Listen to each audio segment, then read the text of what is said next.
A video of something I'm going to have for my dinner. So, from another project, I had some leftover cabbage. It's been in the fridge for about 2 weeks, and I kind of thought, I'll cook it with some bacon and have it for my dinner. I can't think of anything else to do with it. And I was kind of thinking, well, actually, what we could do with it is we could see how it works in a pasta dish. So, there's too much there, but we'll use half that. I have just fried a little homemade salami that needs using up. Quite proud of it, actually, but it's getting to the stage where it needs to be used. I've got a piece left. It's getting all that nice white mould on the outside, which you want. There is a video. They're relatively easy to make and delicious, much nicer than anything that you can. Well, no, not much nicer than anything else that you can buy in the shops, because you'll be able to buy some really good salamis, and there's no way I would ever say that I could make a better salami than a master salami maker. So, I just wanted a bit more, so I've just fried off a little bit. There's some in there, so it's not really cabbage and bacon. It's cabbage with salami, and then I also all the stalks and things like that. So the centre of the cabbage, I trimmed off the outer bits of the cabbage, and all the stalks have gone in there as well. Kind of softened those down first with an onion, and then fried off the bacon, and then fried the stalks and an onion, and then kind of combined it together, put in the cabbage, and cooked the cabbage like that. So potentially, let's pretend it's leftover cabbage with bacon, just for the sake of arguments, because just for the sake of ease. So, right, what I'm going to do is I'm going to cook this pasta not like a pasta alla Griglia or anything like that, because this is not how we cook pasta alla Griglia or carbonara or cacio e pepe. I will pronounce those all wrong. I do apologise in advance. But what we're going to do is we're going to cook the pasta in a little bit of water and treat it more like a risotto. So all the starch that comes out of the pasta will be captured in a small amount of water, which is when I need to blow my nose. I've got a bit of a cold. I went to see a friend and she said, "Don't come in, I've got a cold." And I was like, it'll be fine. I've got a cold. But anyway, it doesn't matter. It was much more important that I saw my friend and take her around a gift, because she's not been so well. Not with a cold, with something else. And I haven't seen them since before Christmas, so I really kind of thought I should have popped in. So, the only problem with cooking pasta and with wanting to use pasta water is you use a lot of water to cook pasta, and there's not that much starch that goes into a vast amount of water. So to use the pasta water, which everyone kind of says, you use the pasta water in pasta dishes because it's starchy and all that kind of stuff, not particularly very good idea if you're at home, because there's not enough starch to make a blind bit of difference to a pasta sauce. So if we cook the pasta in a little bit of water, we capture all the starch that comes out of the water, and then we can make a much easier to make a sauce out of the pasta water. So we cook it a little bit like a risotto, which is not the way we cook pasta at all.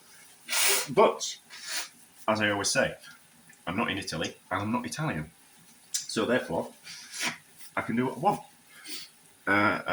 and people can be annoyed as much as they like. So what you do is cook it gently. As you can see already, starchy water there. So that will be the basis of our sauce. Carry on to cook it until it's al dente, and then what we'll do is we'll throw in half this half this cabbage with bacon, because I think that'd be far too much. Probably too much with half anyway. And then what we'll do is we will, see, as it's evaporating now, so it needs some more water adding to it. It's quite a good quality pasta, this one. When I was practicing making Italian dishes, I used to buy really kind of cheap pasta, which is a good way to learn. If you buy something cheaply, you can faff around, and if it goes wrong, it doesn't really matter. The only problem with buying cheap pasta is it doesn't cook in the same way and release starch in the same way as better quality pastas. So by all means, practice with cheaper things and get it right. Hone your technique to kind of say, and then start practicing with better quality pasta. Or if you've got loads of money, just buy better quality pasta. Or if you've got even more money, pay someone else to do it. But if you're just interested in cooking on all those type of things, it's a good way to learn. So it'll need a little bit of salt. Now remember, if the salt that we're adding, we don't want to add, all we're really doing is adding salt to season the pasta. Normally you add lots of salt to a pan of boiling water, and that salt gets dispersed within a lot of water. We're using a lot less water, so we use a lot less salt. So essentially, all we're really doing is seasoning the pasta. And there will already be some salt in there and pepper in there as well. So, carry on cooking this. We'll add that in. We'll keep that kind of quite wet. Maybe like that much kind of liquid. And then I've just bought some cheap Italian hard cheese. It's definitely Italian, and it's definitely hard cheese. We can't get away with anything calling it something that's not in the UK. Although, I might stand corrected on that. But it certainly will be Italian, and it's certainly hard, and it's certainly cheese. So, yes, so what it will be is it will be I don't know what variety, what type of cheese it will be, but it will be something that's not aged particularly very well. So like a Parmesan's aged for a certain amount of time before it can be classed as a good quality Parmesan. That will be aged for not long at all. As soon as it's hard, it will be then probably cut up and sold. And it's probably a mixture of different types of milks, different type of qualities of milk, and it's just a lower grade cheese. It might not actually be. It might be. So when they're making big wheels of cheese, people are experts at making these cheeses, and it's something they don't think is particularly of good quality. They are not going to mature it for longer. So if it when they hit it with a hammer, some kind of mallet or something, and it's a sound that they want, and if it doesn't kind of make the right sound, they're not going to throw it away, and they're not going to age it further. They will sell it as a lower grade cheese, and that might be what that is. And also kind of people who. I'm going off on a tangent as always. So if you were making a cheese from scratch and you wanted to get better and better and better, you'd be practicing, but it takes a while for you to get better, and you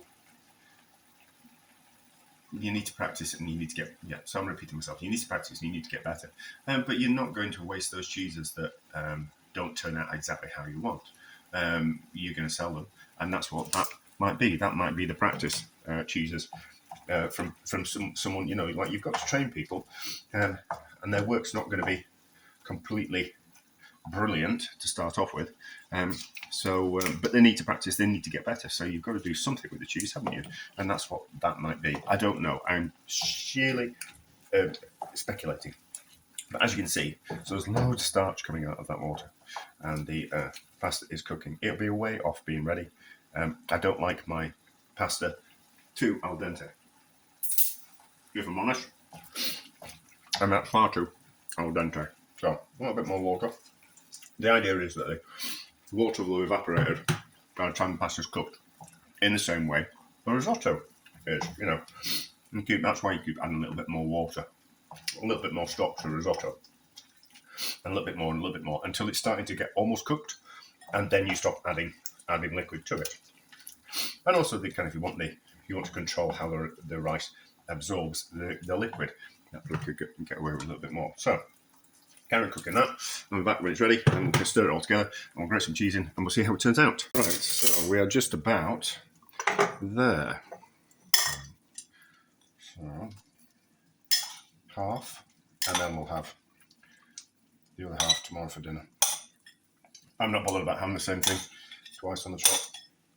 I certainly think it's important to use up leftovers, and I'm not that bothered if I have to eat two things on consecutive days. two things consecutively. That didn't make much sense. Right, that needs more liquid in it. Oh yeah, and I was thinking, so I've been out swimming. I was thinking while I was swimming, actually, you could use, instead of putting cheese in, you could use instant cheese sauce granules to thicken that up into form a cheesy sauce. I'm kind of doing it the chefy way, where you form a sauce with the pasta water and some cheese. Oh, I think that's a decent amount of cabbage in there. We probably could have got away with 200 grams worth of the pasta. Well, it's linguini, and more cabbage, but I don't want to eat all that. It'd be far too much for me. Although I have been swimming, I am feeling ravenous. Right, so we need to heat up everything in the pan enough that it's going to melt the cheese. I don't know how much cheese we're going to put in, but it certainly needs to be hot, and then we'll turn the heat off.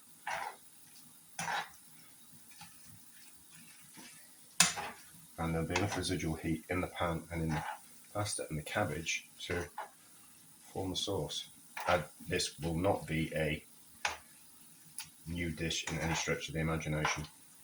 Oh yeah, and I shouldn't be using tongs in a relatively non-stick pan either, but here we are. Right, so temperature off, we'll gas off, and then we don't need, because it's quite it'll be a young hard cheese, all this. We don't need to faff around with adding pasta water, grating the cheese and then adding pasta water and making a slurry. We can just grate the cheese straight into the pasta here, and there'll be enough heat in the pasta to melt the cheese. And I think that's where a lot of people kind of go wrong. They want to use the best quality Parmesan cheeses or hard cheeses, and they're really difficult to melt. So you kind of have to faff around with making a slurry and heating it up and kind of adding it to the pasta that way. But if you're using a younger cheese, they're much easier to melt. That's good, but you could use something like a manchego. That would work just as well. And kind of pretend that it was a Italian hard cheese, but anything like that, a sardo pecorino, anything like that would be fine. So move that around. It certainly needs some more cheese, so we'll keep putting it in. I don't want to, so I lose footage with this. I've got a new camera, and I lose footage if I pause the video. I don't know if I'm hitting the stop button instead of the pause button, but whenever I pause, it wants to stop filming for some reason. So I don't know. So I'm reluctant to pause it at this stage. So I might as well waffle on and give you my philosophies on life and cheese making, which I know nothing about. Right. So move around. More cheese, more sauce, more starch coming out of the pasta, forming a sauce, hopefully, ish. I've done this with vegetables before, varying degrees of success. It needs more cheese. God, lots of cheese in. It's not really a cheap dish, is it? Good job we use cheap cheese. You might cheat and put some gravy, cheesy granules in. Oh yeah, you could cheat that way, couldn't you? I'd never recommend you do things like that. You'd have the pasta police would be onto you, or the cheese police.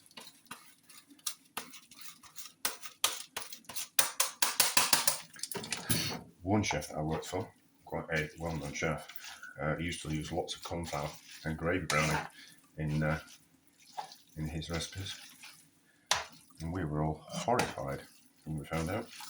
But he had lots of accolades, and we didn't. So who's right and who's wrong? Right, so to some degree we have formed a sauce there. That's not brilliant, but it's not terrible. Let's do the twirly thing. Put it in a bowl. Make it look pretty. Take a picture. Oh, we can eat it. I can eat it now, can't we? I don't have to. We don't have to faff around. That's a spoon. So we'll take some of this bit here that's with the sauce. See what we think. Cabbage with pasta should work.